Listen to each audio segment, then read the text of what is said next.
우리 한 절씩 교독하고 마지막 24절 함께 읽도록 하겠습니다. 에녹은 65세에 모드셀라를 낳았고 낳은 후 300년을 하나님과 동행하며 자녀들을 낳았으며 그는 365세를 살았더라. 에녹이 하나님과 동행하더니 하나님이 그를 데려가심으로 세상에 있지 아니하니라. 아멘. 오늘은 하나님과 동행하는 삶이라는 제목으로 사랑하는 성도님들과 말씀 나누도록 하겠습니다. 여러분, 하나님과 동행하고 계십니까? 네. 하나님께서 왜 이 말씀을 제 안에 주셨을까 묵상하면서 하나님께서 정말 우리 성도님들을 사랑하시고 그리고 저를 사랑하시고 하나님이 정말 우리를 사랑하는 우리와 동행하기를 간절히 원하시는구나. 오늘 말씀을 통하여서 하나님과 동행하고 싶은 마음들이 샘솟아 오르고 정말 주님과 동행하는 삶이 우리 삶에서 실천되어지는 그런 은혜가 있기를 축복합니다. 아멘. 여러분, 편지 쓰는 것 좋아하십니까? 아멘. 네. 저는 편지 쓰는 것보다 받는 것을 좋아합니다. 네. 어느 날 제가 이제 교회에서 사역을 마치고 늦게 이제 귀가하는 날이었습니다. 집에 이제 들어갔는데 아내와 이제 7살이 된 루아가 잠에 들어서 저는 이제 조용히 방으로 들어갔습니다. 방에 불을 켜고 책상에 앉으니까 뜻밖의 편지가 책상 위에 올려져 있었습니다. 그 편지가 이 편지였습니다. 이렇게 써져 있습니다. 루아가 아빠한테 버리지 말고 보세요 라고 써져 있었습니다. 제가 버릴까봐 너무 피곤하고 힘든 날이었는데 기분이 굉장히 좋았습니다. 그래서 제가 이 편지를 꺼내서 몇 줄 안 되는 내용이지만 읽어보았습니다. 아빠 사랑해요. 저는 아빠가 좋아요. 아빠 잘 다녀오셨어요? 아빠 도와드릴까요? 아빠 기도해드릴까요? 그리고 마지막 한 줄의 내용에 제 눈에 동공이 심하게 흔들렸습니다. 동공에 지진이 왔어요. 마지막 문장을 읽어드리면 아빠도 편지해 주세요.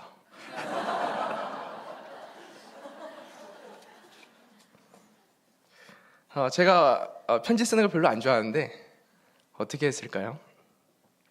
정말 피곤했는데 A4 용지 한 장을 꺼내 들어서 가득 채워서 썼습니다. 그리고 루아에게 남겨주었죠.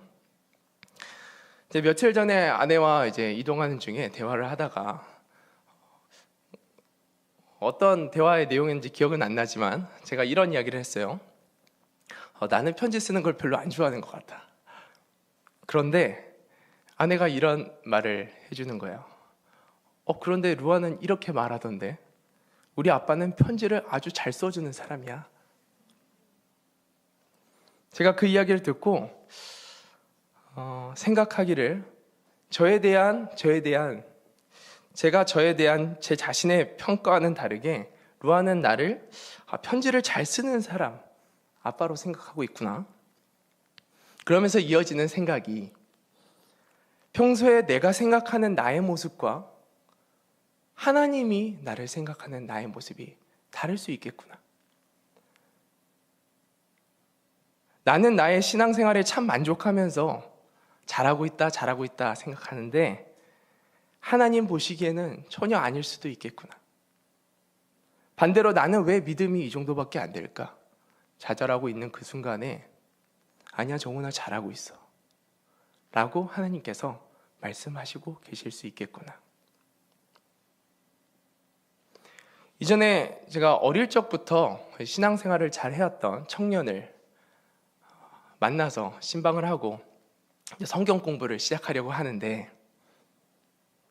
이 청년이 이렇게 이야기를 하는 거예요. 자신은 어릴 때부터 모태신앙으로서 신앙생활을 잘 해왔고, 어릴 적부터 사람들이 보기에 나쁜 일을 해본 적이 없다.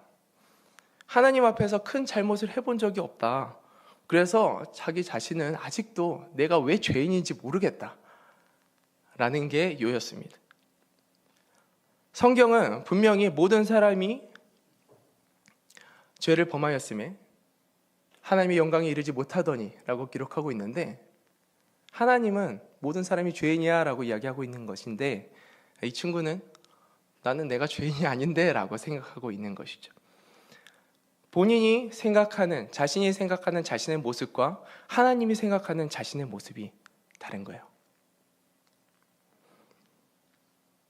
누가복음 18장 9절에서 13절까지의 말씀인데요,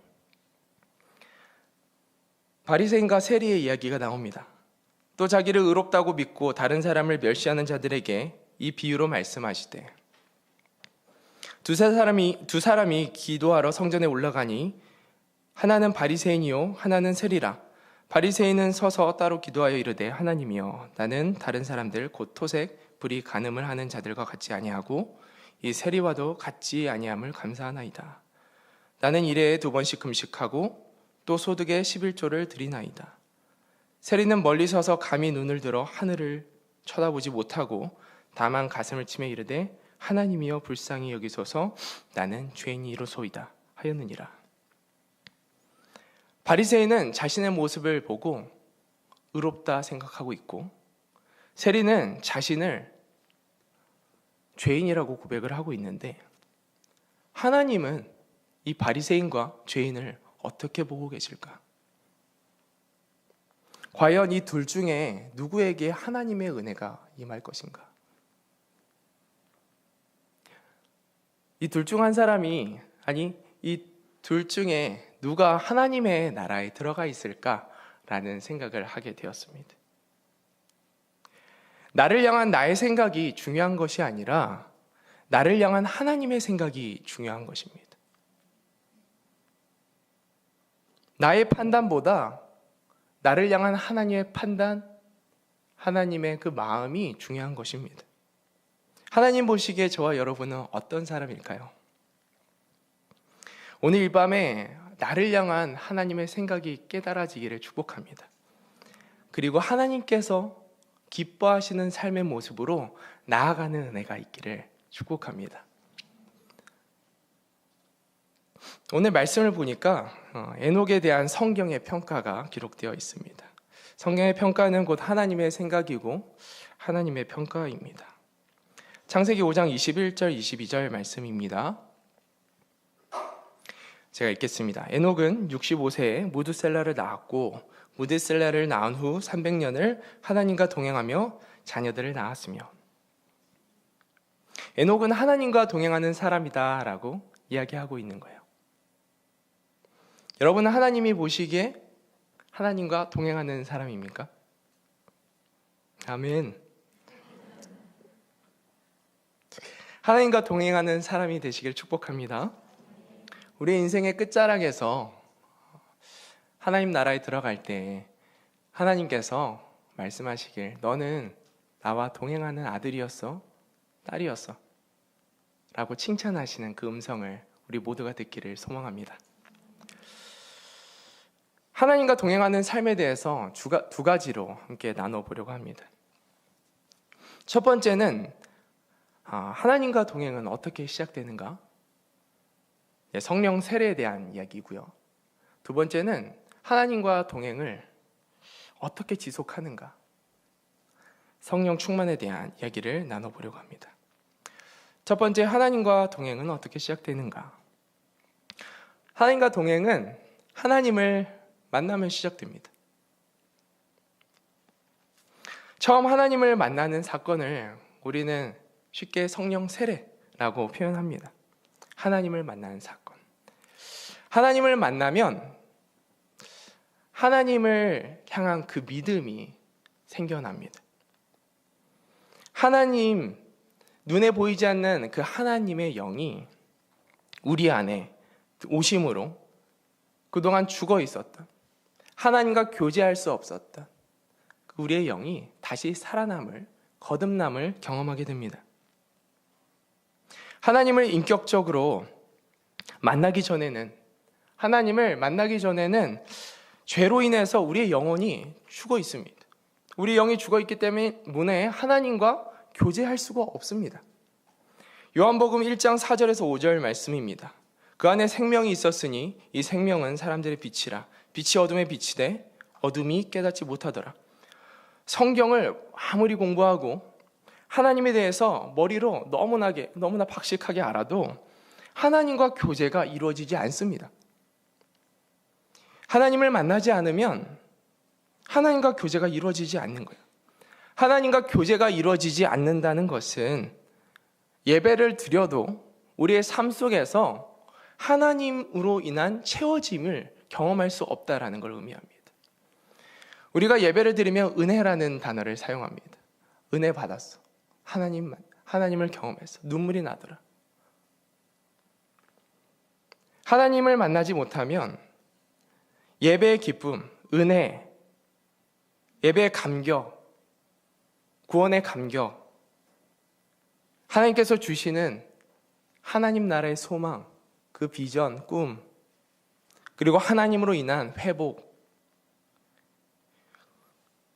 우리가 순모임하지 않습니까? 그리스도 안에서의 교제의 기쁨, 이 모든 것을 누릴 수가 없습니다. 그 기쁨이 무엇인지 알 수가 없어요. 그래서 항상 마음이 공허합니다. 마음의 공허함은 오직 우리를 지으신 하나님으로만 채워질 수 있는데, 하나님이 없으니, 하나님과 교제할 수 없으니 항상 마음이 공허합니다. 하나님으로 채워지는 그 은혜를 모르니까 그 영의 공허함을 계속 세상의 눈을 돌려 채우려고 합니다. 육체의 정욕, 안목의 정욕, 이생의 자랑, 이 세상에서 좋다 하는 것, 그것에 마음이 끌리고 그것을 얻기 위해서 최선을 다하는데 아무리 얻고 얻어도 채워지지 않는 그 공허한 상태를 경험하게 됩니다. 요한복음 3장 말씀을 보면 종교 지도자 바리새인 랍비였던 니고데모 이야기가 나옵니다. 사람들이 보기에는 모든 것을 가지고 있었고, 이 종교 지도자 니고데모는 사람들에게 존경을 받는 사람이었습니다. 그 존경받았던 사람 니고데모가 왜 예수님을 찾아왔을까? 밤늦게 사람들의 시선을 피해서 니고데모가 예수님을 찾아옵니다. 그때에는 자신의 그 위치가 예수님을 찾아가는 그 모습을 보이기에 부끄러웠던 것이에요. 혹시 다른 사람이라도 알면 부끄러워지니까 사람들의 눈을 피해서 사람들이 없는 그 시간에 예수님을 찾아갑니다. 왜 예수님을 니고데모가 찾아갔을까요? 그 안에 해결되지 않은 공허함이 있었기 때문입니다. 사람들에게 존경을 받고 사람들에게 인정을 받고 사람들을 가르치는 종교 지도자, 성경 교사였는데 그 종교적인 지식이 충만함에도 그 안에 공허함이 있었다라는 거예요. 여러분, 마음에 공허함이 있으십니까? 여러분, 계속 다른 것에 중독되어서 살아가고 계십니까? 예수님이 아닌 다른 것을 찾고 구하는 그 갈급함으로 여러분 살아가고 계십니까? 여러분, 예수님이 지금 필요하다라는 것을 의미합니다. 예수님을 간절히 찾고 구할 때 오늘 주님께서 여러분 안에 그 갈급함을 완전히 채워주시는 은혜가 있을 줄로 믿습니다. 예수님께서 니고데모에게 말씀하시길 요한복음 3장 3절 말씀입니다. 예수께서 대답하여 이르시되 진실로 진실로 내게 이르노니 사람이 거듭나지 아니하면 하나님의 나라를 볼 수 없느니라. 예수님께서 니고데모를 향해서 다시 태어나야 된다라는 단어를 사용하십니다. 니고데모가 물어보죠.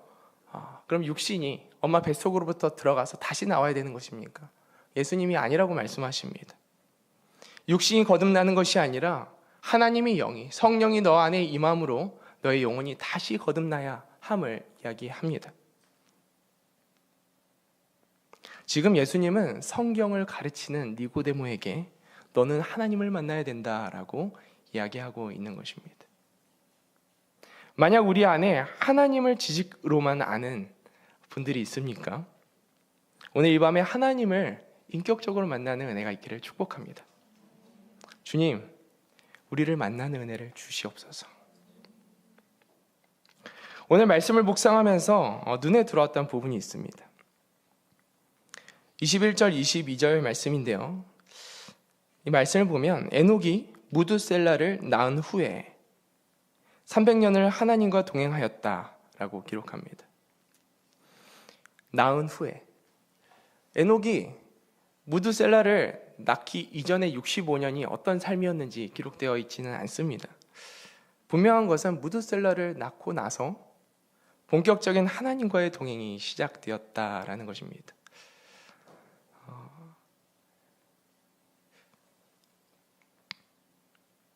모태신앙이든 모태신앙이 아니든 모든 사람은 하나님을 인격적으로 만나는 어떠한 사건, 그 사건 이후에 하나님과의 동행이 시작됩니다. 종교 지도자 니고데모를 보십시오. 하나님을 지식적으로 알고 있는 것만으로 하나님을 알고 있다, 하나님을 만났다라고 할 수 없습니다. 하나님을 만난 사람은요, 하나님과 교제하는 시간이 있습니다. 하나님을 만난 사람은 살아계신 하나님과 교제함으로 생기는 영적인 체험이 있고요, 기쁨이 있고 은혜가 있고 삶의 분명한 변화가 있습니다. 제가 청소년 부서 사역을 이전에 했었습니다. 수련회를 준비하면서 하나님께 기도를 하는데, 아니 어떻게 하면 이 아이들이 하나님을 만날 수 있겠습니까? 간절히 기도하다가 하나님께서 제 안에 감동을 주셔서 금식을 해야겠다라는 마음이 들었습니다. 그래서 한 아이당 한 끼씩 작정을 하고 이제 수련회를 준비하면서 금식을 했었습니다. 아무래도 제가 먹는 것을 굉장히 좋아하는데 금식하면서 아이들을 위해서 기도하다 보니까 제 안에 간절함이 생기는 거예요. 내가 이렇게까지 금식하면서 기도하는데 아니 이 친구 만나주시기를 너무 소망하게 되는 것이죠. 한 아이를 하루에 1명 내지 2명 이렇게 작정해서 이제 금식하면서 기도를 했었습니다. 이사야 58장 6절 말씀입니다. 우리 함께 읽어볼까요? 시작. 내가 기뻐하는 금식은 흉악의 결박을 풀어주며 멍에의 줄을 끌어주며 압제당하는 자를 자유하게 하며 모든 명예를 끊는 것이. 아멘. 하나님께서 기뻐하는 금식, 하나님의 뜻 가운데 있는 금식은 한 영혼에 묶여있는 그 흉악의 결박을 끊어주는 그런 역사를 일으킵니다. 하나님께서 수련회 가운데 아이들을 정말 한 사람 한 사람 만나주셨어요. 아이들의 극적인 변화들을 보고 있자니 참 그 모습들이 간증이 됩니다. 아이들이 그때는 이제 코로나 시기여서 마스크를 끼고 있는데 찬양을 하면 이 아이들이 찬양을 하고 있는지 안 하고 있는지 몰라요. 눈만 이렇게 깜빡깜빡 하고 있는데 어떤 한 아이가 이제 열심히 이제 찬양을 하고 나서 저에게 오는 거예요. 목사님, 제가 이전에는 찬양이 부끄러워서 입 밖으로 소리를 못 냈다라고 고백을 하는 거예요. 그런데 그 아이가 예배를 드리는데 사실 모든 아이들이 찬양을 할 때 하나님의 영이 임하니까 입이 열리고 손을 이제 높이 들고 뛰기 시작하는 거예요.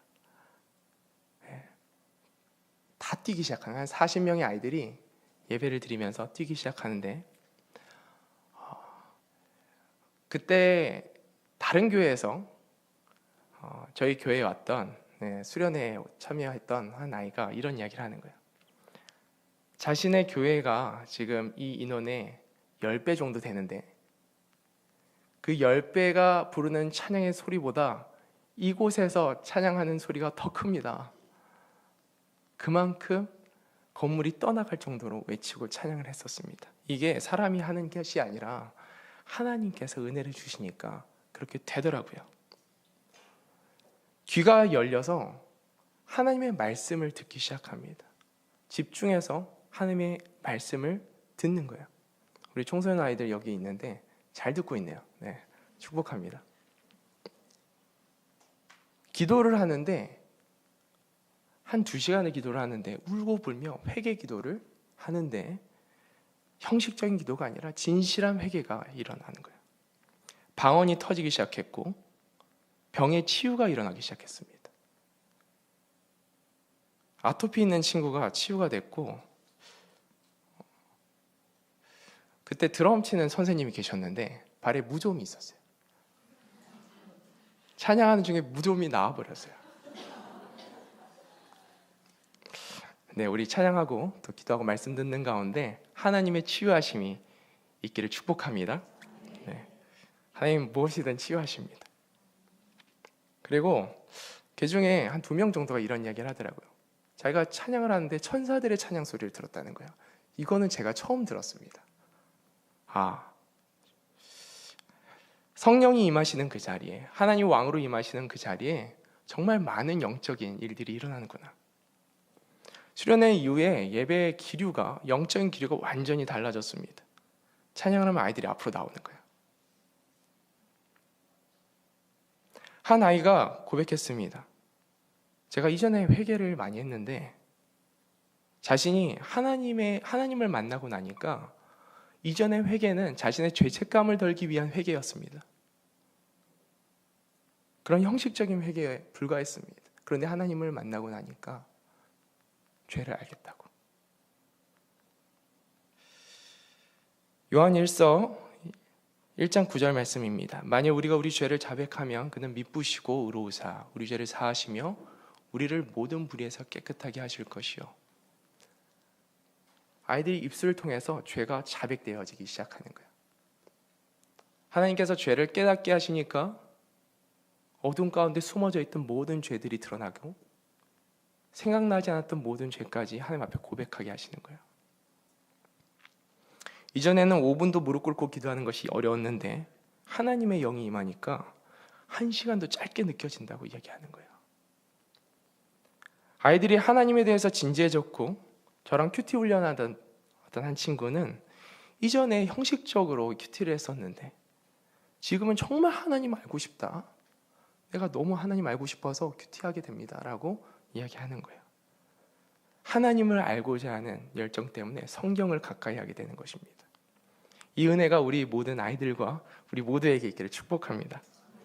신학 박사가 되고 성경적 세계관에 전문가가 되어도 하나님 만나지 못하면 여전히 영이 죽어 있는 것입니다.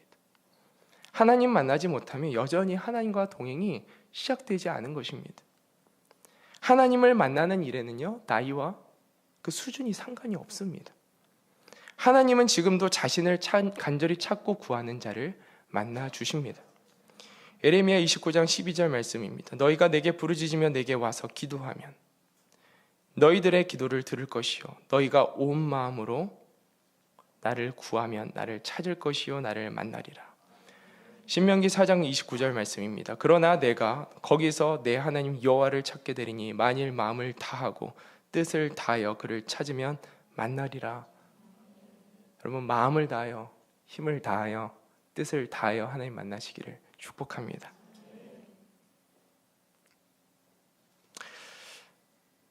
제가 하나님 만나는 일에 나이가 상관없다고 했는데 작년까지 제가 루아의 등원을 한 반 정도 책임지었습니다. 그래서 루아를 챙기면서 6살, 당시에는 6살이었는데 루아 이제 등원을 준비를 하는데 이제 큐티를 하고 나서 이제 루아를 먼저 다 준비를 같이 시켜줬어요. 그리고 이제 저도 출근을 해야 되기 때문에 이제 준비를 해야 되니, 루아야, 아빠가 찬양을 틀어줄 테니까 찬양을 들으면서 아빠를 좀 기다리고 있어 라고 이렇게 말을 했습니다. 그리고 제가 화장실에 들어가서 이제 머리를 이렇게 만지고 있었습니다. 지금처럼 머리를 이렇게 만지고 있었는데 제가 그때 이제 주의 옷자락 만지며라는 레비스탕스 찬양팀의 한 15분 정도 되는 찬양을 틀어놨습니다. 이제 루아가 이 태블릿 앞에서 이제 그 찬양을 이제 보고 있는데 잘 이제 찬양을 이제 보고 있더라고요. 그런데 이 아이가 갑자기 바닥에 무릎을 꿇기 시작하는 거예요. 갑자기. 그러더니 두 손을 모으고 기도를 하기 시작하는 거예요. 제가 머리를 만지다 말고 이제 아이를 봤죠. 네. 아이를 계속 보고 있는데 아이가 보라 이제 기도를 하나님 앞에 하고 있어요. 그러더니 갑자기 두 손을 번쩍 들었습니다. 그런데 제가 그 아이를 이렇게 뒤에서 보고 있는데 하나님의 임재가 느껴지는 거예요. 그러니까 제가 눈물이 나더라고요. 그러면서 15분을 그러고 있는 거예요.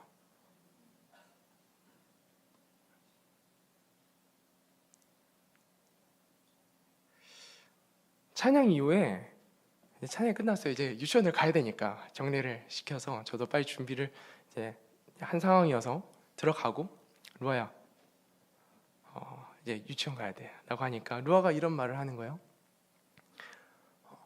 아빠, 세상이 반짝거려. 방안이 반짝반짝거린다는 거야. 밖으로 나가지 않았는데 마치 밖에 있는 것처럼 환하게 느껴진다.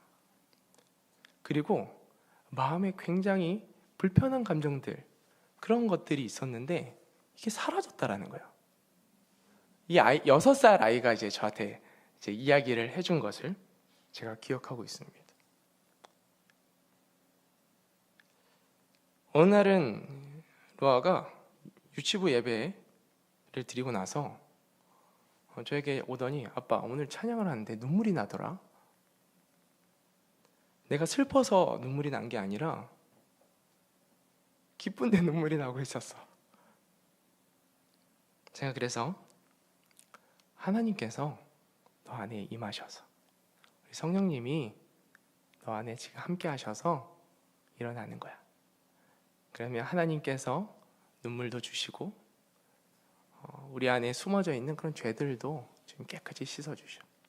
그리고 하나님 진짜 찬양하게 만들어주셔. 이사야 43장 21절 말씀입니다. 우리 함께 읽어볼까요? 시작. 이 백성은 내가 나를 위하여 지었나니 나를 찬송하게 하려 함이라. 하나님께서 이 백성은 내가 나를 위해서 지었는데 찬송하기 위해서 지었다. 그냥 하나님 만나면 하나님 찬양하게 됩니다. 우리의 존재가 그냥 회복됩니다. 아, 내가 찬양하는 존재구나. 가르치지 않아도 하나님을 예배하게 됩니다.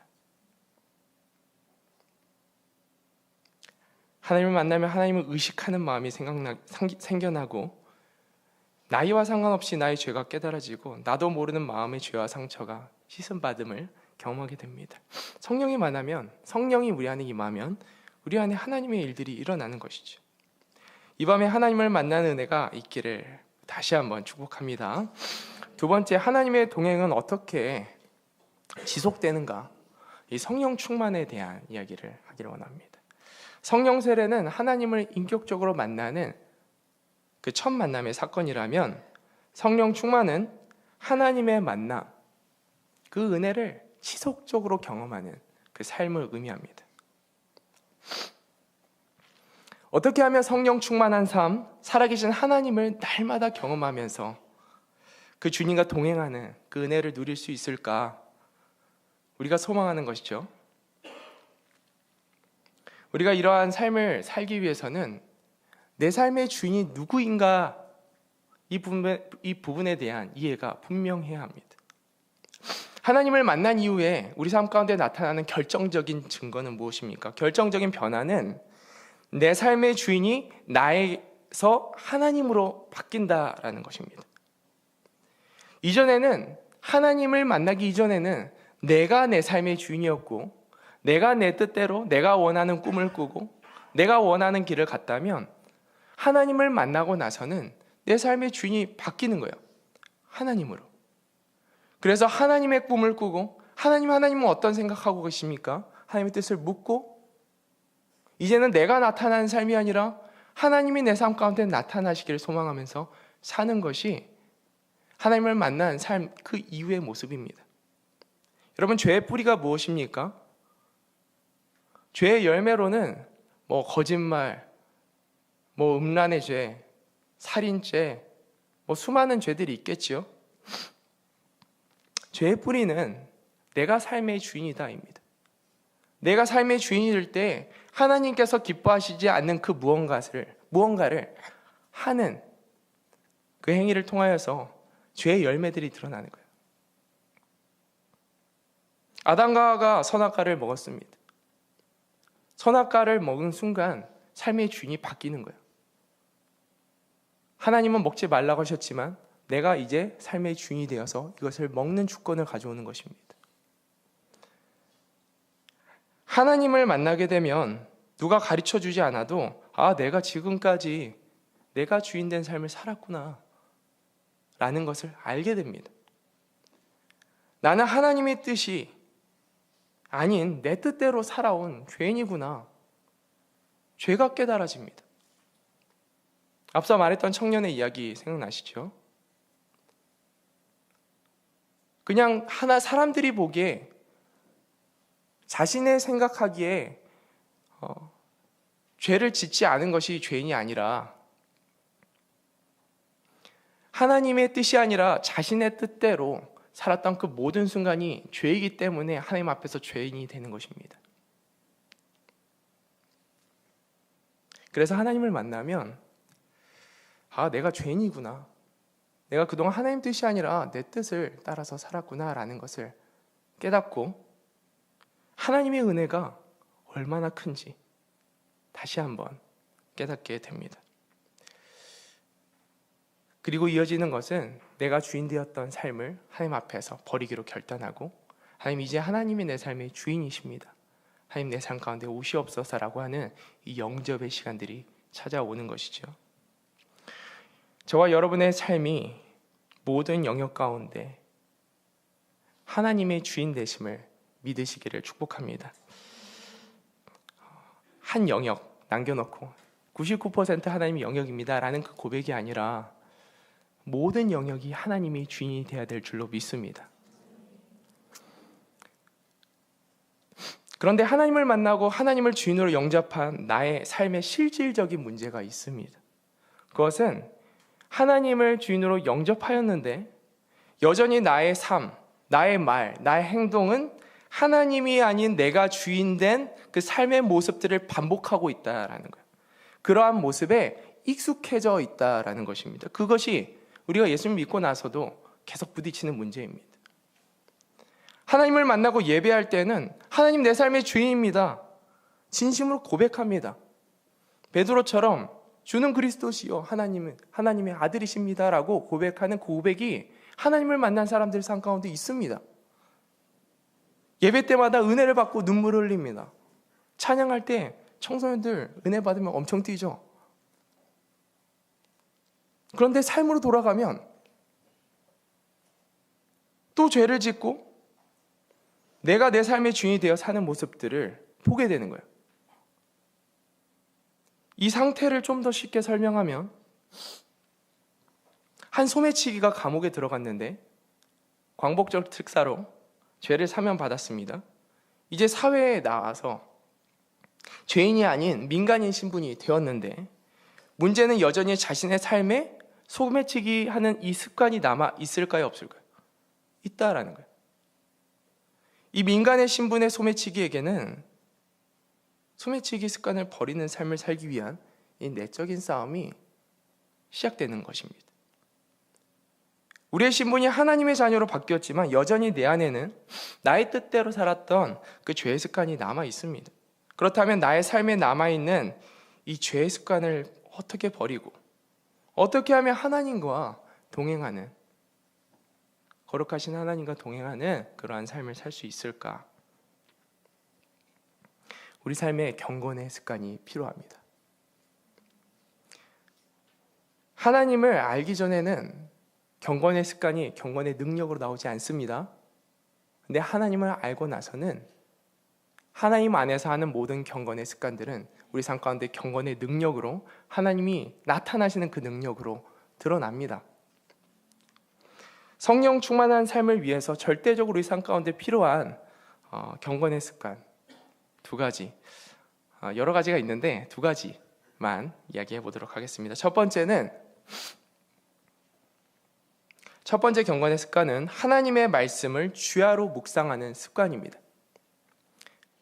한 번 묵상하는 삶이 아니라 주야로 매일같이 하나님의 말씀을 묵상하는 습관.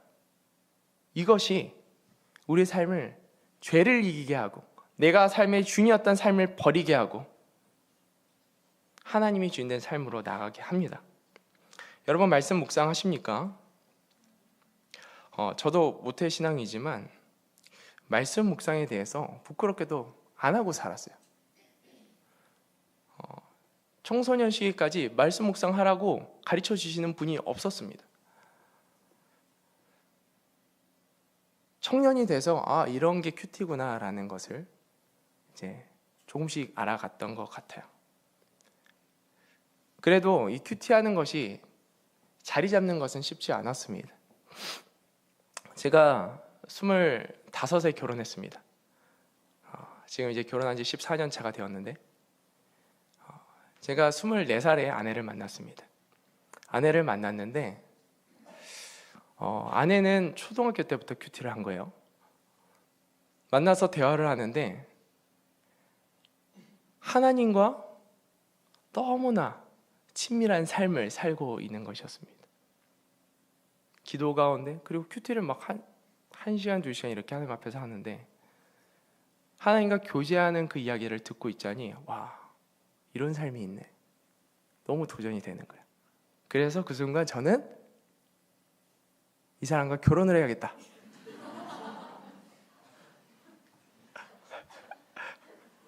제가 배우자 기도를 한참을 했었습니다. 성령 충만하고 질리지 않는 지성미를 갖춘 배우자를 만나게 하여 주시옵소서. 네, 성령 충만한 것이 중요하죠. 그래서 하나님을 깊이 알고 교제하는 사람 만나고 싶다. 전혀 저는 그렇게 살지 못하는데 그런 사람을 원했습니다. 그래서 그런 사람을 앞에 두고 있자니 너무 좋은 거예요. 그래서 열심히 구애한 끝에 하나님의 은혜로 결혼을 하게 되었습니다.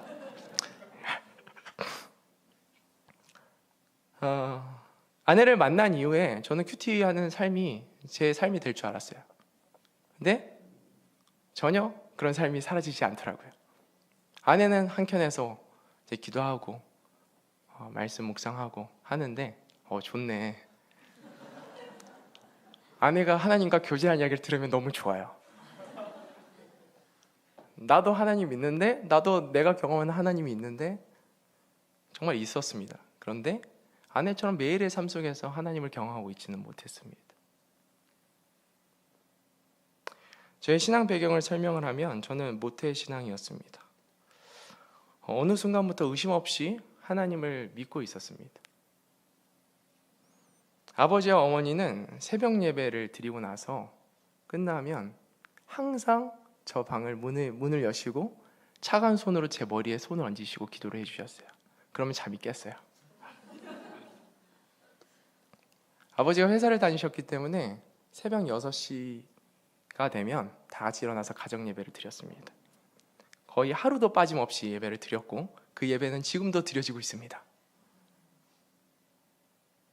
제 동생이 뒤에서 간사를 하고 있는데 저분은 아직도 그곳에서 예배를 드리고 있습니다.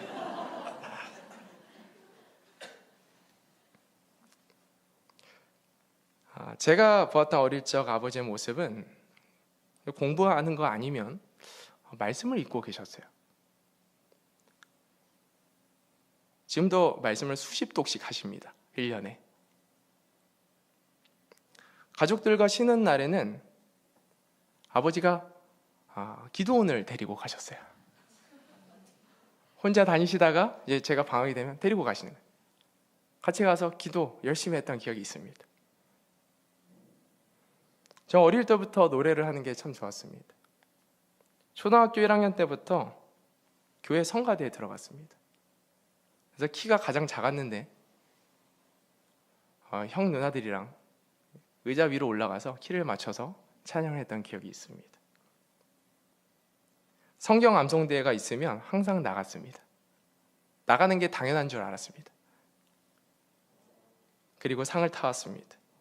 그러다 보니까 자연스럽게 중등부 회장, 고등부 회장, 그리고 청년부 리더, 청소년부 교사가 되었습니다. 고3 때부터 찬양 인도를 권유를 받았습니다. 그래서 찬양 인도를 시작했고요. 청년이 되면서는 모든 예배를 찾아서 다 드렸습니다. 말씀을 듣는 게 너무 좋았어요. 목사님 보고 있으면 후광이 비치지 않습니까? 계속 보고 있으면 뒤에가 이렇게 빛이 납니다. 그래서 목사님의 말씀을 들으면서 참 그 듣는 즐거움이 컸습니다. 헌금과 11조는 그 부모님께서 항상 가르쳐 주신 대로 그 습관대로 당연히 해왔고 드리는 것이 어렵지 않았습니다. 제가 청소년 시기에 부모님이 옆에서 이제 기도할 때 방언하시는 걸 보면서 저도 방언을 받고 싶었습니다. 그래서 고등학교 2학년 때였던 것 같아요. 특세를 같이 나가면서 40일 동안 방언을 달라고 하나님께 기도를 했습니다. 특세를 가는데 구할 게 없는 거예요. 그래서 방언을 달라고 기도했습니다. 근데 옆에 있는 누나만 받고 저는 안 받았습니다. 그래서 하나님께 왜 저는 안 주십니까? 하고 계속 사모함으로 그 다음 연도 고3 때 다른 교회 수련회까지 찾아가서 기도하면서 받았습니다. 청소년 시기에 하나님께서 몸을 치유해 주시는 영적인 그런 경험들을 한 적이 있습니다. 발표회를 하는데 제가 심하게 감기가 걸렸습니다. 그래서 청소년 이제 연말 되면 발표회 하지 않습니까? 근데 여기는 없잖아요. 있나요? 네. 그 이전에 우리 이제 청소년 시기에 그런 것들을 많이 했었는데 제가 그때 찬양을 해야 될 것이 있었는데 그 찬양이 너무 어렵고 높은 찬양이었어요. 그래서 리허설을 하는데 소리가 전혀 안 나오는 거예요. 제가 그때 교사 선생님들을 다 불러 모았어요. 제가 회장이었거든요. 선생님들 제가 요청이 있습니다. 이거 뭔데? 제가 소리가 안 나와요. 찬양을 해야 됩니다. 기도 좀 해주세요. 그래서 선생님들이 저를 둘러싸고 중보기도를 하기 시작했는데 그때는 아무런 일이 안 일어났어요. 그리고 찬양에 본 무대에 올라가서 찬양을 하는데 찬양을 할 때 신비한 것을 경험했습니다. 목이 보통 이제 긴장하면 지금도 이렇게 마르는데 하나님께서 목을 이렇게 적셔 주시는 것을 경험하게 됩니다. 목이 마르지 않는 거예요. 긴장감이 사라지고 목이 무언가 계속 적셔 주시는. 그래서 찬양을 그 어느 때보다 잘 불렀습니다. 그리고 그 찬양 이후에 은혜를 받았다는 사람이 그렇게 많은 거예요. 저는 그 간증을 아직도 기억하고 나눕니다. 하나님께서 하셨다. 그 이후에도 하나님께서 많은 치유의 일들을 보여주시고 경험케 하셨습니다. 어느 날은 루아가 팔이 빠졌습니다. 어디 놀러 갔는데 팔이 빠져가지고 그럼 이제 놀러 가는 게 끝나니까 하나님 앞에 하나님 안 됩니다 하면서 이제 기도를 했는데 툭 하고 들어가더라고요. 안 아프다고 울다가 그쳤습니다. 이거는 이제 이후에 있었던 일들인데 계속 하나님 앞에서 기도하면서 많은 일들을 경험했어요. 청소년 시기에, 청년 시기에. 하나님의 주인됨을 예배 때마다 고백하고 인정했습니다. 그런데 문제는 저의 믿음에 종종 슬럼프가 찾아온다라는 것이었습니다. 어느 날은 은혜를 받고 믿음이 견고해진 것 같은데 죄로 넘어진 어느 날은 마음이 한없이 땅바닥으로 곤두박질 치는 것이었습니다. 예배 때마다 하나님은 내 삶의 주인입니다 고백하면서 울고 불며 수많은 영적인 경험들을 했는데 어느 날에는 하나님이 나를 사랑하지 않는가? 너 하나님 사랑하지 않아? 라고 하는 이 사단의 속임에 넘어갈 때도 있었습니다. 작은 죄의 유혹에도 쉽게 넘어지는 모습을 보면서 내 안에 진짜 믿음이 있나? 나 정말 하나님 사랑하나? 하나님 날 사랑하나? 이런 의심을 해본 적도 있습니다. 그러다 어느 날 지금으로부터 9년 전에 청소년 집회에서 한 1000명 정도 예배하는 자리였어요. 막 뛰고 있었습니다. 딱 이 정도 자리에서 뛰고 있었습니다. 그런데 이 물통이 제 앞에 있었습니다. 제가 어두운 가운데 이걸 보지 못하고 이 물통을 밟습니다. 뛰었다가 내려오면서 이렇게 밟으니까 발등이 꺾인 거예요. 그대로 하중이 눌러 앉으니까 너무 아팠습니다. 그리고 나서 이제 찬양이 끝나고 내려왔어요.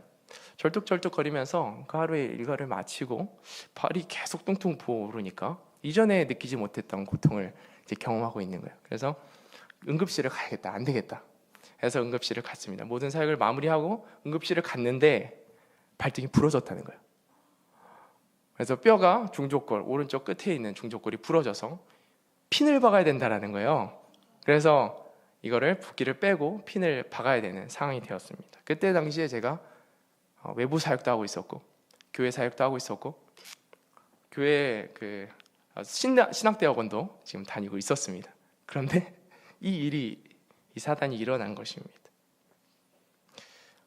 제가 당시에 가장으로 돈을 어떻게 벌까 이런 고민들이 있었던 것 같아요. 그런데 아내가 그것을 보고는 아내가 저에게 이 말을 했습니다. 아내가 먹을 거 입을 거 주님이 책임져 주신다. 걱정하지 말고 하나님과 교제하는 시간을 가져라. 항상 교제하시는 분이시니까 이제 저한테 이제 그런 조언을 했는데 맞는 말이다라고 생각을 하고 모든 것이 멈춘 인생의 시간 속에서 기도하기 시작했습니다. 움직일 수도 없었어요. 그래서 기도하고 있었습니다. 33절 마태복음 6장 33절에서 34절 말씀 하나님께서 기도하는 가운데 떠올려 주셨는데 그런즉 너희는 먼저 그의 나라와 그의 의를 구하라. 그리하면 이 모든 것을 너희에게 더하시리라. 그러므로 내일 일을 위하여 염려하지 말라. 내일 일은 내일이 염려할 것이요 한날의 괴로움은 그날로 족하니라. 아멘. 하나님께서 먼저 그의 나라와 의를 구하라 말씀하시는 거예요.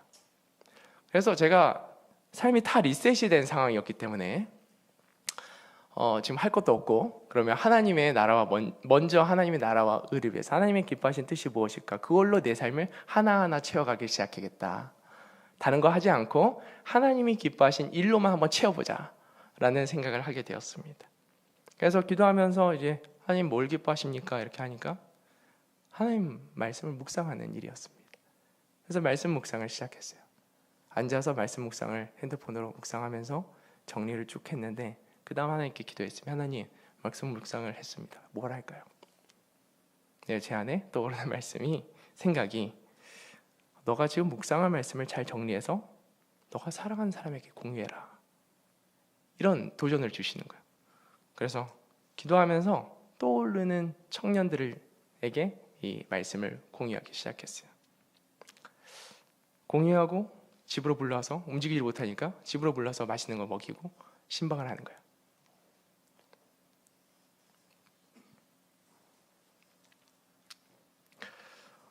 그런 삶을 공유하다 보니까 나중에는 한 200명한테 개인톡을 보내고 있더라고요. 그리고 사역이 다시 시작되면서 그 공동체에 들어가면 그 정리한 큐티를 좀 나누게 되었습니다. 그 사역을 한 지 지금 9년 정도가 되었는데 그것 때문에 제가 하나님 말씀을 더 묵상하게 되는 거예요. 하나님의 은혜라고 저는 생각합니다. 날마다 하나님의 말씀을 묵상하는 삶 속에서 크게 달라진 점은 제 신앙생활 가운데 이전에 없었던 안정감이 찾아왔다는 것이었습니다. 여전히 죄의 유혹이 있고 넘어질 때도 있지만 이전에 저의 모습을 비교해 보면 정말 많은 영적인 성장이 일어났구나라는 것을 돌아보게 됩니다. 그리고 매일 하나님과 동행하는 기쁨이 이런 것이구나라는 것을 깨닫게 되었습니다. 제가 묵상하면서 하나님의 말씀을 묵상하면서 경험한 것이 정말 많습니다. 이제 아내보다는 아닐 수 있겠지만 저희 삶 가운데 매일 같이 하나님께서 은혜를 주셔요. 근데 그 중에 하나를 나누면 이제 우리 여기 신학대학원 이제 동문이 있는데 신학대학원을 나오려면 그쪽에 맥모닝이 있었습니다. 신학대학 이제 양재에 제가 트리니티 신학대학원을 다녔는데 양재에서 트리니티 신학대학원을 나오려면 출구에서 나오면 맥도날드가 있었습니다. 그러면 저는 아침에 수업이 있으면 항상 그 맥도날드에 들려서 맥모닝을 세트를 시켜서 먹었어요. 그 날에도 제가 어느 날에도 야고보서 1장 27절 말씀을 묵상하고 말씀 내용이 이거였습니다. 하나님 아버지 앞에서 정결하고 더러움이 없는 경건은 곧 고아와 과부를 그 환난 중에 돌보고 또 자기를 지켜 새 속에 물들지 아니하는 그것이니라. 하나님께서 기뻐하시는 경건은 고아, 객과 과부, 이 하나님의 사랑이 필요한 존재에게 하나님의 사랑을 흘려보내는 거예요. 라는 그 말씀의 도전을 가지고 하루를 시작했어요. 그리고 이제 학교로 가는데 평소처럼 이제 맥도날드에 가서 이제 먹어야 될 것들을 이제 기대하면서 갔죠. 나왔는데 평소처럼 어떤 한 사람이 이제 다리가 이제 없으신 한 사람이 엎드려져서 구걸을 하고 계셨어요. 저는 그 자리를 평소처럼 지나갔습니다. 지나가서 이제 먹으러 가려고 하는데 하나님께서 갑자기 오늘 아침에 묵상한 말씀을 확 떠올려 주시더니 너 이렇게 살기로 했잖아 라고 말씀하시는 거예요. 그래서 그 한 1, 2초 동안에 정말 많은 생각을 했어요. 왜냐하면 제가 그때 정말 재정적으로 부족한 가운데 있었기 때문에 한 끼 한 끼가 되게 소중했어요. 이걸 이렇게 드리면 나는 금식을 해야 된다라는 생각을 있었던 거예요. 그 생각을 하고 있었던 거예요. 그래서 생각을 하다가 하나님의 말씀이 떠올랐고 순종하는 것이 하나님의 뜻이니까 그래서 결단을 하고 그럼 제 지갑에 돈이 있으면 하나님 드리겠습니다 하면서 지갑을 딱 열었는데 5,000원이 딱 있는 거예요. 9년 전이니까 그 5,000원을 꺼내서 드리고 맥모닝을 포기하고 집으로 학교를 향하는데 하나님께서 내면에 제 안에 정훈아 잘했다 라고 칭찬해 주시는 그 음성과 그 기쁨이 차고 넘치는 거예요. 하나님의 말씀을 삶에서 묵상을 하고 하나님의 말씀에 귀 기울이면요 하나님의 말씀이 주장하는 삶을 살게 됩니다. 그리고 하나님이 그 삶을 통해서 나타나시는 거예요.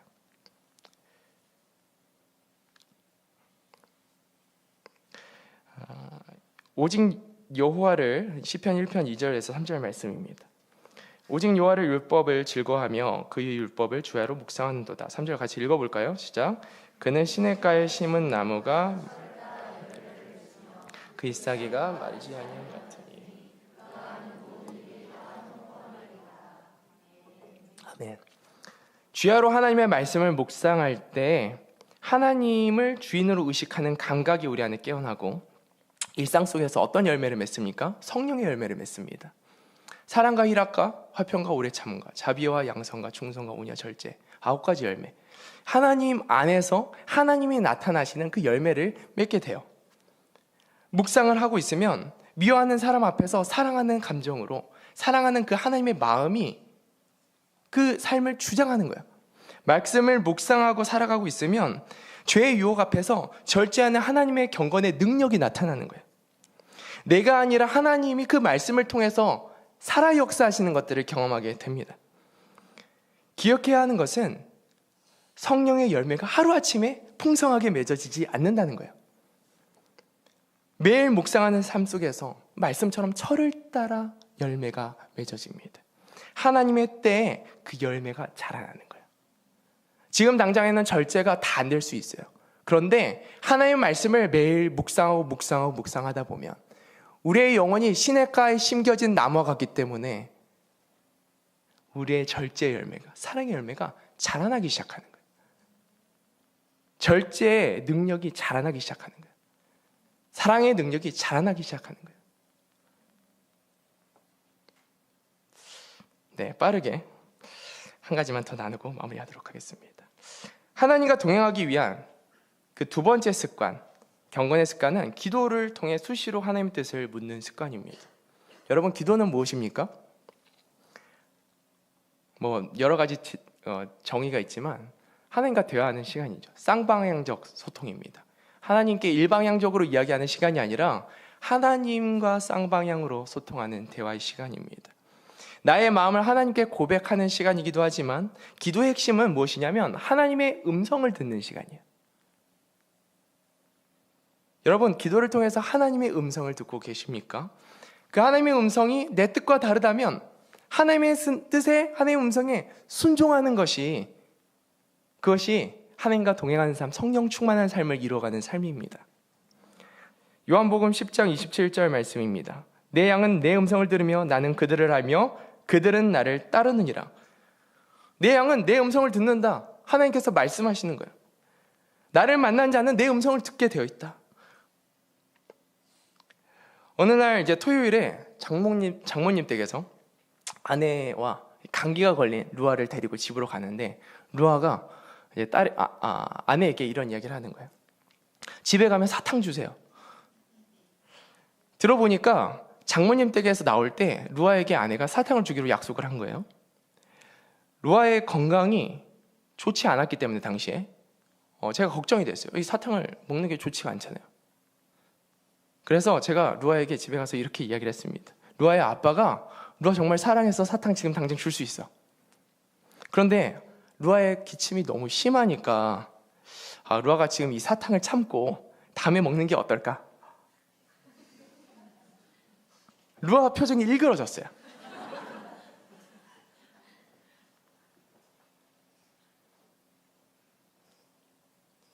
제가 어저께도 비슷한 상황이 있었는데 초콜릿을 루아가 너무 먹고 싶어 하는 거예요. 그래서 근데 밤인데 이 초콜릿을 먹으면 당이 올라오고 이렇게 카페인도 들어가 있고 그러니까 잠을 자기 좀 어렵지 않습니까?